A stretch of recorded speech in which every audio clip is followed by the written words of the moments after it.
Hello friends, मैं रमेश आपका स्वागत करता हूँ यू लर्न ट्रेडिंग अकेडमी में। जैसे कि हमने एक सीरीज़ शुरू की थी बेसिक्स ऑफ शेयर मार्केट, इसका ये सेकंड पार्ट है। तो इस पार्ट में हम भारत के जो इंडिसेस है उनके बारे में हम लोग जानकारी लेंगे। तो चलिए शुरुआत करते हैं। तो सबसे पहले बारी आती है बॉम्बे स्टॉक एक्सचेंज की। जैसे कि हमें पता है कि इसकी इस्टेब्लिशमेंट 1875 में हुई थी and it is one of the oldest stock markets of Asia. और इसकी शुरुआत खास करके बॉम्बे में जो लोग रहने वाले जो लोग हैं उनके लिए हुई थी। यहाँ पर फिज़िकल सेटलमेंट होती थी, डायरेक्ट पेपर वर्क होता था। और एज़ यू नो दैट मतलब इसने ज़्यादातर जितने भी बॉम्बे के जितने भी लोग हैं उनको अच्छी तरह से पूरी तरह से डेवलप किया, बहुत अच्छे से ग्रोथ हुई उन सभी की। और इसमें हम लोग देखेंगे कि देखिए ये टोटल 30 मतलब कंपनीज़ है और ये 30 कंपनीज़ जो है इसके कंपोनेंट्स हैं, मतलब भारत की जितनी भी बड़ी बड़ी कंपनीज़ हैं वो सभी इसमें शामिल हैं।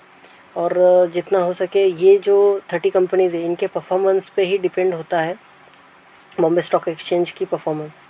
तो आगे बढ़ते हैं, बात करेंगे हम नेशनल स्टॉक एक्सचेंज की। इसकी इस्टेब्लिशमेंट हुई थी 1992 में, जबकि हमें पता चला था हर्षद मेहता का जो स्कैम था उसमें 5,000 करोड़ रुपीज़ का इतना बड़ा स्कैम था। तो इसके लिए भारत को पता चला कि मतलब शेयर मार्केट का पोटेंशियल क्या है। इसके लिए उन्होंने पूरे देश के लिए एक नेशनल स्टॉक एक्सचेंज की इस्टेब्लिशमेंट की, जबकि भारत का हर नागरिक इसको मतलब यहाँ पर इन्वेस्ट करके वो डेवलप कर सके खुद को।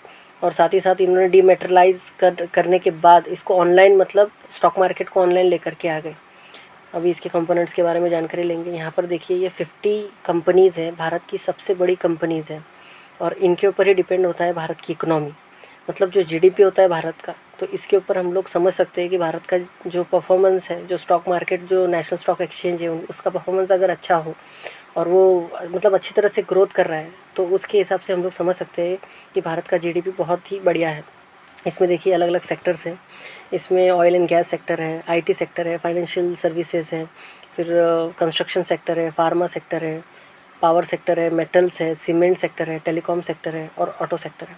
अब जबकि अगर आप सोचोगे, अभी एक आपको मतलब बताना चाहूँगा, जब लॉकडाउन का अनाउंसमेंट हुआ था लास्ट ईयर, तो उस समय पूरी तरह से जो नेशनल स्टॉक एक्सचेंज वो क्रैश हो गया था। तो उसकी वजह से सभी जो शेयर्स के जो दाम है वो बहुत ही गिर गिर चुके थे। बट कभी मतलब आपने ये सोचा नहीं कि जो निफ्टी 50 के जो शेयर्स है वो गिरने के बाद भी इतने मतलब एक साल के अंदर उन्होंने डबल परफॉर्म किया। मतलब जो शेयर 100 रुपये पे आ गया तो डायरेक्टली उसने 200 मतलब 200 को टच किया।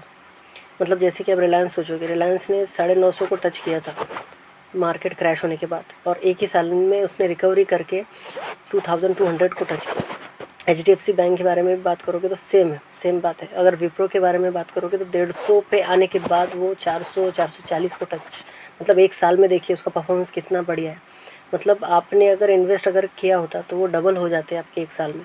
लेकिन आपको सबको पता है कि सभी को फास्ट मनी चाहिए, सबको फ्यूचर ऑप्शन में ट्रेड करना है और उसमें से अच्छे रिटर्न्स पाने, बट लेकिन कोई सोचता ही नहीं इस बारे में कि कोई स्टॉक में मतलब इन्वेस्ट करके अच्छा मतलब अच्छी खासी रकम वो कमा सकते हैं। सभी को फास्ट मनी चाहिए। मतलब जैसे कि ऐसी बात हुई, बच्चा पैदा नहीं हुआ कि तुरंत उसको जवान हो गया, इस तरह ये नहीं हो सकता, उसको टाइम लगता है।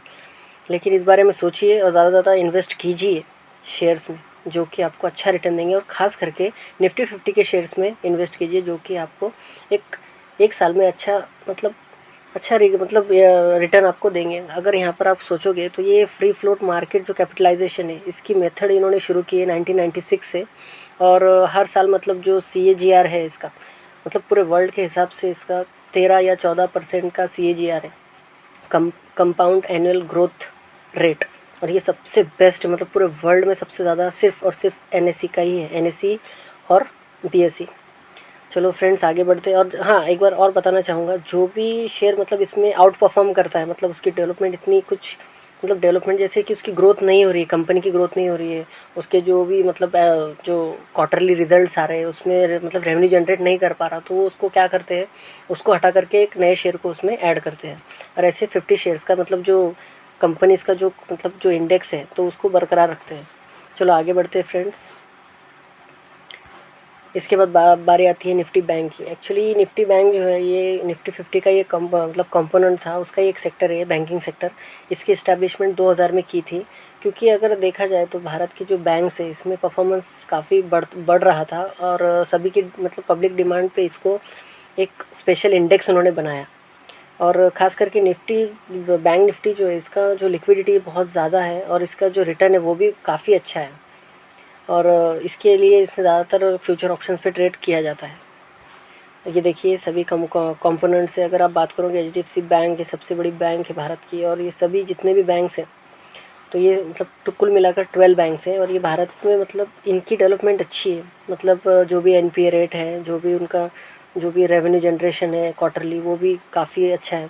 हाँ, और इसमें एक जो बैंक है अभी एक ऐड किया है, तो वो बैंक कौन सा है आप कमेंट में मुझे बताइएगा, और कौन सा बैंक उन्होंने अभी डिलीट किया है वो भी उसमें लिखिएगा। ओके, आगे बढ़ते हैं। ये है MCX, multi commodity exchange of India. तो इसमें देखिए ये कुल मिलाकर crude oil, gold, copper, natural gas, aluminium, gold जिनोवा, gold petal, lead, then nickel, silver M, silver mic, zinc, gold M, silver, then MCX Bulldex. तो ये सभी यहाँ पर ट्रेड होता है, और ख़ास करके यहाँ पर फ्यूचर्स ट्रेड होता है, और सिर्फ ऑप्शंस में crude oil, gold, silver, zinc, इन्हीं में ऑप्शन की ट्रेडिंग होती है।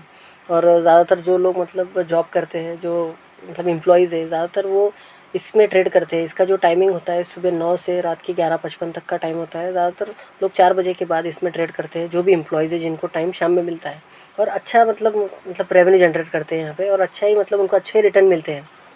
आगे बढ़ते हैं फ्रेंड्स। इसके बाद में बारी आती है करेंसी मार्केट में। ये सभी इंटरनेशनल करेंसीज है, मतलब इन करेंसीज़ को आप रुपीज़ में खरीद सकते हो। इसके लिए इनको कहा जाता है USD INR, यूरो INR, फिर जी मतलब great Britain pound INR, Japanese INR। और इसका जो मतलब ये फ्यूचर है, टोटल फ्यूचर कॉन्ट्रैक्ट्स होते हैं, यहाँ पर आप उसको ख़रीद करके उसमें ट्रेड कर सकते हो। और एक मतलब जैसे कि जो भी मार्केट में जो भी डॉलर का मतलब जो भी उतार चढ़ाव है, सेम यहाँ पर उसकी मूवमेंट होती है। वो उसका मतलब जो डॉलर है, डॉलर का डेरिवेटिव है USD INR, जो कि आप खरीदते हो और बेचते हो।